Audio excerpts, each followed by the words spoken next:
আগামী ২৪ ঘন্টায় আমাদের আবহাওয়ার পূর্বাভাসে বলা হয়েছে ঢাকা, ময়মনসিংহ, বরিশাল, সিলেট এবং নোয়াখালী ও কুমিল্লা অঞ্চলের কোথাও কোথাও দু এক জায়গায় বিশেষ করে বৃষ্টি অথবা হালকা হালকা বৃষ্টি অথবা গুঁড়ি গুঁড়ি বৃষ্টি হওয়ার সম্ভাবনা রয়েছে।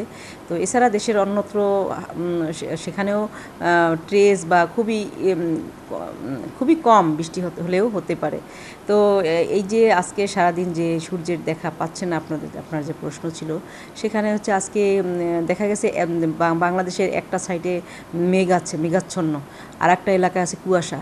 এই সব মিলিয়ে মানে এখন প্রায় 11টা বেজে আসছে, এখন পর্যন্ত সূর্যের দেখা পাওয়া যাচ্ছে না। এরকম আগামীকালকে মেঘটা কিছুটা কেটে আসবে, কিন্তু কুয়াশাটা থাকবে আগামীকাল এবং আগামী পরশু। তো আজকে সর্বনিম্ন যে টেম্পারেচার আমাদের শীতকালের, সেক্ষেত্রে আজকে সর্বনিম্ন টেম্পারেচার ছিল 9.8 ডিগ্রি সেলসিয়াস তেঁতুলিয়াতে, এবং ঢাকায় 20.9 ডিগ্রি মিনিমাম টেম্পারেচার।